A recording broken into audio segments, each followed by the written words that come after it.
ఇజ్రాయెల్లో Hamas తీవ్రవాదుల మీద దాడి చేయించి ఆ పైన ఇజ్రాయెల్ దాడి చేస్తుంటే అది మానవ హక్కుల మీద దాడి, మానవుల మీద దాడి, మనుషుల మీద దాడి అంటూ ప్రచారం చేస్తూ, మరొక వైపున అంతర్జాతీయ వాణిజ్య నౌకల మీద హౌతీలతో దాడులు చేయించి అరాచకాలు చేస్తూ, ఇంకోవైపున హెజ్బుల్లా వాళ్ళ చేత, ఇస్లామిక్ రెసిస్టెన్స్ ఫోర్స్ చేత, ఇస్లామిక్ జిహాదిస్ట్ ఫోర్స్ చేత అల్లకల్లోలం చేయిస్తున్నటువంటి ఇరాన్కి ఇప్పుడు వరుస ఎదురు దెబ్బలు తగులుతున్నాయి.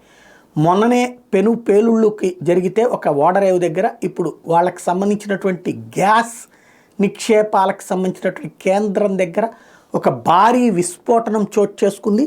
ఇది తీవ్రవాద చర్య అని చెప్పి ఇరాన్ ప్రకటిస్తుంది. Massive explosion reported it took place at a gas pipeline in central Iran.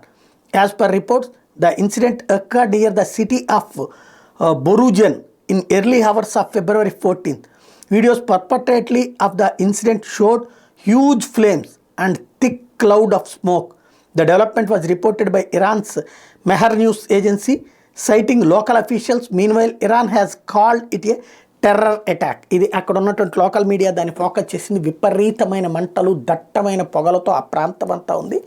ఇంతకు ముందు చేసిన చర్య ఏదైతే సాలంని అంత్యక్రియలకు జరిగిన 2 ఏళ్ల తర్వాత మొన్న మధ్యన భారీ ఊరేగింపు చేస్తే అక్కడ భారీ పేలుళ్ళు చోటు చేసుకుని చంపేసింది మేమని ISIS ప్రకటించింది. ఇప్పుడు ఇది కూడా ISIS పనే, లేకపోతే ఇజ్రాయెల్ వీళ్ళకి సంబంధించిన కీలక స్థావరాలను ధ్వంసం చేస్తూ ఉంటుంది అప్పుడప్పుడు. ఇదివరకు అణ్వాయుధ నిక్షేపాలు, లేకపోతే అణ్వాయుధాలకి యురేనియం దాచుకుంటే వాటిని, లేదా వీళ్ళకి సంబంధించిన ఆయుధాల నిల్వల్ని సైలెంట్గా పేల్చి పడేస్తుంటుంది. అట్లా చేసింది అనేది తేలాల్సి ఉంది.